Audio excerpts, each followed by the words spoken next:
My Life and Ethiopia's Progress, the Autobiography of Emperor Haile Selassie I, Chapter 4, about my appointment to the governorship of Harar and its province, 1910. After this, the Jazmach Balcha, who was governor of Harar, was summoned to Addis Ababa in the month of Tahas, December 1909, January 1910. And even before he entered Addis Ababa, it again began to be rumored by the mouth of the people that the emperor was about to give the governorship of Harar to the Jazmach Tafari. When the Jazmach Balcha, while still on his way, heard this, he began to make strenuous endeavors, immediately on arrival at Addis Ababa, to retain the governorship of Harar by means of intercessors as well as money. But I was biding my time, carrying out my other daily duties, and thinking that I could not fail to obtain the governorship whenever it might be God's will to show me favor. Later one day, unexpectedly, Ras Betwadad Tasama, Ras Betwadad Mangasha Atikam, Fitarari Habta Georges, and Sahafe Teizaz Gabra Selassie Walda Araga, while assembled together, summoned me and said, "Although you are still a youth in age, but because your entire work in governing Sidamo had shown you to be knowledgeable, the Empress now has given you Haraj, which used to be your father's governorate." I bowed and said, "With your help I will take proper care of the government of the province, for I know that a great responsibility rests upon me in being governor of Harar." The proclamation in my favor was issued in the Great Square on the 24th day of Yakatit, 1902, which is the 3rd of March, 1910. And when I went home, the people's joy could be seen to exceed all bounds. As the diplomatic corps, who had resident consultates at Harar, came to my house informing me of their participation in my joy, they declared, "We trust that you will govern Harar in the same fine manner as your father." Until I could go down to my governorate of Harar, I transmitted orders that Fitarari, later the Jazmach Gabre, who had been my father's loyal follower, should stay there and protect the country as my deputy. While I was preparing for my journey to Harar, it was suddenly reported that Ras Betwadad Tasama was once again secretly stirring up a plot against Empress Taitu.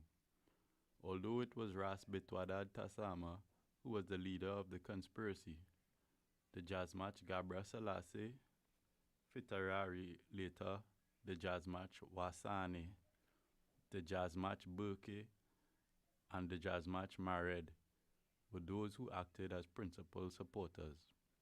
It was said that the Jazmach, later Ras Dames, who was living there after removal from his governorship, was urging things on secretly rather than openly. A few days after my appointment to the governorship of Harar, all the nobles assembled in the house of the Archbishop, Abuna Matiwos, made various seditious charges against Empress Taitu and proffered advice, expressing their thoughts as followed. "We do not want you to enter upon the affairs of government, but you should henceforth remain in the palace looking after the sick emperor." But Empress Taitu had many partisans, and consequently things remained in abeyance because it caused difficulty to determine the matter. Empress Taitu was strong-willed and an expert in the art of ruling. At that time, I was an admirer of Empress Taitu's regal qualities. Since it was with her help that I had been appointed to the governorship of Harar, the nobles did not dare talk to me about it and reveal the matter. After things had remained in abeyance, without a decision having been reached for about 15 days, a meeting was called in the house of Fitarari Habta Georges, and all of us were summoned on the 11th Magabit, which is the 20th of March 1910, and went there. Ras Betwadad Tasama also came, summoned like the other noblemen, in order to let it appear that he had not entered upon the matter. Afterwards, Fitarari Habta Georgis, being the spokesman of the meeting, declared, "We are not pleased about all the work which Empress Taitu is carrying out, and particularly about the appointments and dismissals. Only the Jazmach Tafara's appointment to his father's governorship in Harar is fine, and his alone may stand. But the remaining appointments and dismissals are to be cancelled. In future, she is not to interfere with us in the business of government." And the speech finished thus: "We all say with one voice, let the Jazmach Tafara's appointment be valid, but it is proper to cancel the other appointments and dismissals." On the morrow, 12th Magabit, which is 21st of March, being all assembled together, they entered the palace, approached Empress Taitu, and said, "It is our view that the Empress should reside in the palace and look after the sick Emperor on our behalf, but the work of government she should leave to the regent, Ras Betwadad Tasama." When they had finished speaking, Empress Taitu turned her face towards Ras Betwadad Tasama and said, "Why do you put the blame on someone else when you know that it is you who has planned and done this whole thing? I have heard everything for certain. What really saddens me is your operating by stealth. As for government business, when I told you some time ago that I would take care of the ailing emperor and leave the affairs of state alone, you sent Ras Mangasha Tikam as an intermediary, arguing, 'While you have been carrying on the business of government without initiating us, so what do we know about it? As for your statement that you will abandon state affairs, this is tantamount to saying, what do I care if things break down? When you said to me, it is by the work you undertake from now that you can best show your gratitude to Menelik, I did not say to you in reply that I would help in every way possible. Nor did I not say to you in reply that I would help in every way possible if I can usefully do any work? And again, what is the work that I have done without consulting you? Come on now, tell me frankly and say, this I had not heard and this I had not known." After having spoken thus, she blamed them for three things. 1, for his stirring up secretly the conspiracy. 2, for his sending an intermediary demanding that she should carry on the work of government. 3, that she had not been doing anything without informing and consulting him. After this, as Ras Betwadad Tasama and the other noblemen were ashamed about the matter, they bowed and said, "Forgive us." But since Empress Taitu was very distressed about it, she gave no answer whatever as regards the request for forgiveness, except to weep silently. Nevertheless, the business of government, in accordance with the decision taken in the house of Fitarari Habta Georgis, was transferred in full into the hands of Ras Betwadad Tasama and began to be carried out by him. It had appeared to me proper for this reason that I should wait before going down to my governorate of Harar, but when things were settled, I asked Ras Betwadad Tasama's permission to depart, but was told to wait. The reason I was told to wait was that rumors began to circulate outside to the effect that some monks, who claimed to have seen a dream vision, told him, if the Jazmach Tafari goes down to Harar, it may become dangerous to the government of Lij Ayasu. On the 4th day after Ras Betwadad Tasama had become regent plenipotentiary, he immediately arrested Fitarari Taye Gulelate, claiming that he was an adversary of Lij Ayasu, and consequently there was for a time a good deal of anxiety on my part. But since man cannot avert what God has willed, it was Ras Betwadad Tasama's plan to cause Lij Ayasu and me to enter into a covenant, and thus to prevent anything from happening that might be an obstacle in his work. Thus he took me and my father's senior officers to the house of the Archbishop, Abuna Matios, and all of us entered upon the following covenant with oaths and invocations. 1.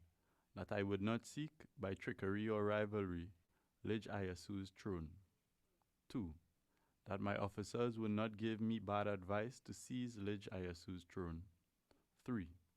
That Lij Ayasu, looking upon me with eyes of rivalry, would not depose me from my father's governorate of Harar. 4. That Rasta Sama, by giving bad and deceitful advice to Lij Ayasu, would not dismiss me from the governorship of Harar and would not bring about my destruction on account of my alleged rivalry. Since I was subsequently permitted to go down to Harar, I took leave of the great men of rank to whom it is proper to say goodbye by going to each of their houses. Although it was very delicate time for taking leave of Empress Taitu, I felt that my conscience would reproach me if I went without saying goodbye. Hence I went to the palace, took my leave, and set out on my journey. At that time, the railway from Addis Ababa to Dayadawa had not yet been built, and the journey was extremely tiring for me. We reached Harar towards the end of Miyazia, early May. While my deputy at Harar had been awaiting the day of our entry into the city, having prepared a big banquet, it so happened by coincidence that on the day on which I reached Harar, it was reported that the English king, His Majesty Edward VII, had died on the 28th of Miyazia, 1902, the 6th of May, 1910. Consequently, we gave orders that the planned reception in our honor be cancelled and that the flag be flown at half-mast. We then informed the English consul at Harar of our participation in the grief. That we felt a special grief was because at the time of King Edward VII's coronation as King of England and Emperor of India, my father, His Highness Ras Makonnen, had gone there as principal envoy of Emperor Menelik and used to tell me, at that time, of the honor with which he had been received by the English royal house. As my father reached London for the coronation and heard of the postponement of Coronation Day on account of King Edward's sudden illness, he went to Westminster Abbey and gave, according to the custom observed in our country, to the church, as a votive offering, a large golden cross, and said, "Coming to London and finding the king in great danger, if I were to return to my country where the celebration of the coronation not taking place, I would be considered to be the harbinger of bad luck. Therefore, my God, let your trust, King Edward, recover for my sake."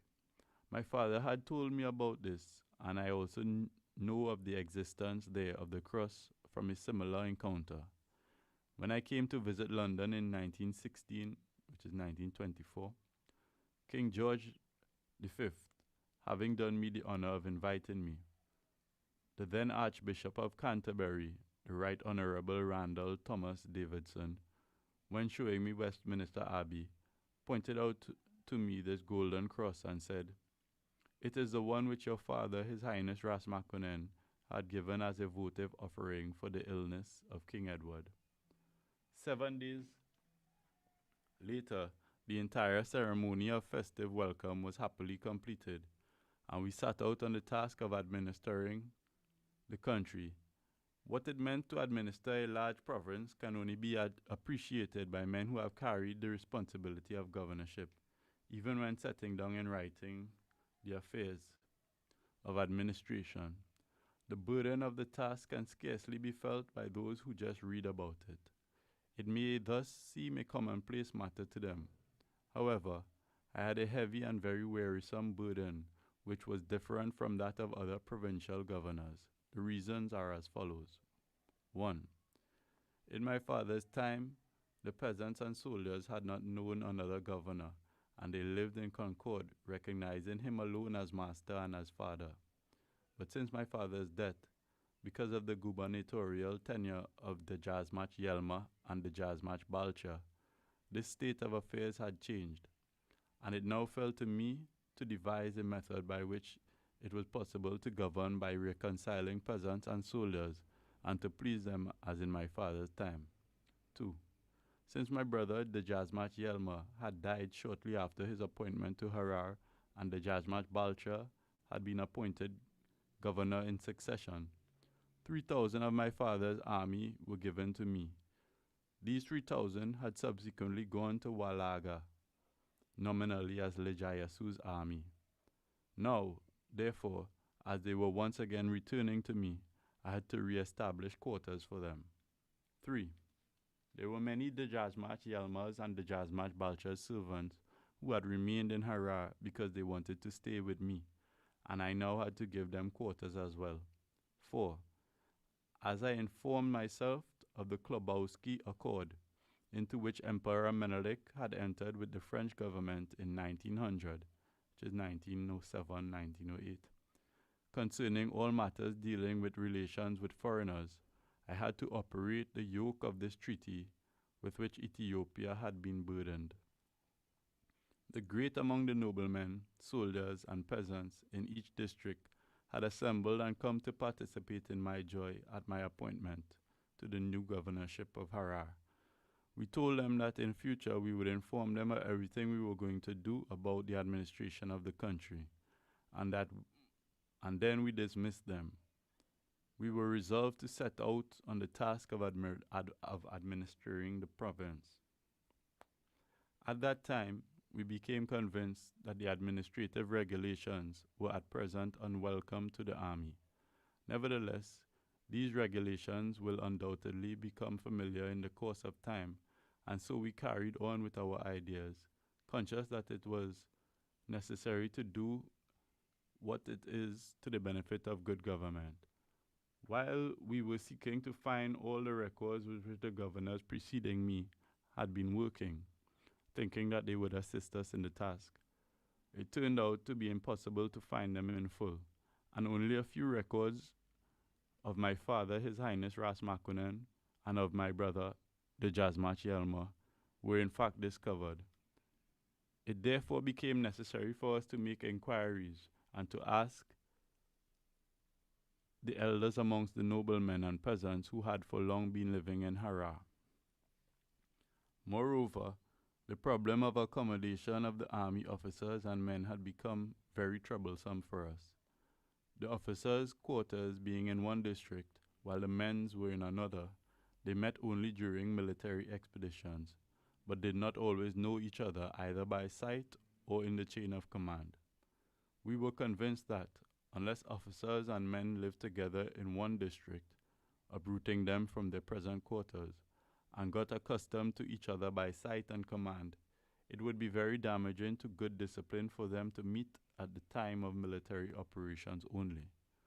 Consequently, it was necessary for us to know, first of all, the number of the troops and the extent of their quarters in order to enable us to make proper provisions. We therefore gave orders that men should tour the district of Harar province, counting the peasants able to pay taxes, and provide this information speedily by going to each district. When the men who had been ordered to count these peasants returned after completing their work within 3 months, they presented us with written records showing that there were 70,000 inhabitants able to pay taxes. After this, we arranged for the governorate of Harar to be divided into 12 large districts as follows: Charcha, Kori, Wabara, Mieta, Anya, surroundings of Harar, Garamulata, Afran Kalo, Jarso, Jijiga, Ogaden, Issa, and Gogora. Over these large districts, we appointed several principal chiefs and arranged that in each district, officers and men, according to their ranks, be properly organized. Landowners, soldiers, and officers had their names entered in the register, and it was arranged that officers and men should stay together instead of being separated from each other, so that they would be found together at a time when they were called upon for any reason. It was also arranged to have courts of justice set up in each district to be responsible for each administrative division. Only as far as the administration of the church is concerned was the time not granted to us to complete matters according to our plan, and for the time being we left it as of old. After my father, His Highness Ras Makonnen, died, Much of the governmental framework which he had established had been destroyed on account of the frequent change of governors of Harar. I therefore felt sure in my heart that the yoke of government was heavy upon the inhabitants. For the provincial governors, Abagas, the district chiefs, Damina, and the local headmen, Garada, did not protect the population with impartiality. Consequently, we began to seek an improvement of the situation. The Abagas is in effect the provincial regent. The Damina stands between the people in the district and the tax collector so that the inhabitants pay their taxes on time. He functions as a controller, lest the tax collector should harm the people either by taxes or in other ways. Some Daminas have charge perhaps from 20 to 300 peasants. The Garada is a chief who issues orders and acts under the authority of the Damina. This system is one which has remained in force up to now, it having become customary at the time when the Turks, that is Egyptians, had seized Harar for a short time, for about 10 years. After my father's death, when the administrative framework which he had established was progressively disintegrating, some tax collectors were receiving up to $12 in cash when it was difficult for the peasants to produce the honey tax payable on his land. We therefore commanded that the governors and tax collectors not to harm the peasants by their rule, for they had begun to do other similar things which were harmful to the inhabitants. But unless the people heard of this command in form of a proclamation, we were convinced that they were not able to dispute impositions of this sort by refusing to pay, and we therefore promulgated the following proclamation. You who are Abagas, look out for thieves and brigands in the country which you govern as deputy. If I hear it being said that in a certain province people have been robbed, it is the Abagas who will pay them. You who have no master and are unemployed, enter the town which I have given to the Abagas and stay there. But do not disturb the peasants by being in the villages. If the roads in your respective governorates fall into disrepair, build roads in order not to make things difficult for the traders going up and down the country. Hitherto, work on the Sabbath was forbidden. Now you will, in fact, be punished when found working on the Sabbath. As for you, who are liable to honey tax and possess honey, I have indicated to your Abagas the proper measure. Hence render your honey in that measure. But if you do not have honey, then give in lieu of the honey $4 if you are a Garada, $3 as a Shibata, 2 as a tenant, and 1 as a shepherd. If, however, you possess honey and say, I will rather give cash, then you have to pay double the quantity of honey if you are found selling your honey. You being a Garada, paying the same amount of tax as a Shibata, spend $3 like a Shibata for your honey. Garada, Shibata, tenants, and shepherds, except if it is difficult for you, your tax is honey. Hence hang up your beehives. And you, Malkana, district collector, do not touch the honey before it is ready. In future, as in the past, work with your damana in all the work that is to be done. Previously, I told you by proclamation as follows. Having wandered from province to province, yet you have not acquired a new country. Hence do not eat up the Kobe Basa. Now I have heard it being said that you are receiving it from the peasants. Therefore return to the peasants this money which you have received beyond the terms of this proclamation. And for the future, you, the Abagas and Damina, watch lest the Malkana district collector goes beyond what has been assigned to them, take away the peasants' money. If the peasants tell you about the money which has been extorted in excess, and if you persist not in returning it to them, and if then the peasants do not work and come to me to complain, then the loss is yours, and you will have to pay the money, and then you will have to get it back from the person who had taken it from the peasants. And as for you, peasants, Do not come to me before you have spoken to the Abagas and the Damina. For the 3 annual festivals, that is for Maskal, Christmas, and Easter, receive $2 each in lieu of castrated goats, but beyond this you will not receive anything. Harar, 13th of Hamle, 1905, which is the 21st of July, 1913. When the proclamation had been issued, although the Abagas and district collectors were for a time not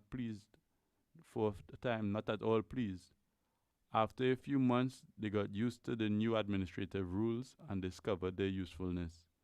As for the peasants, since the yoke of government and taxes was lightened for them, they all set out to do their work with a calm heart.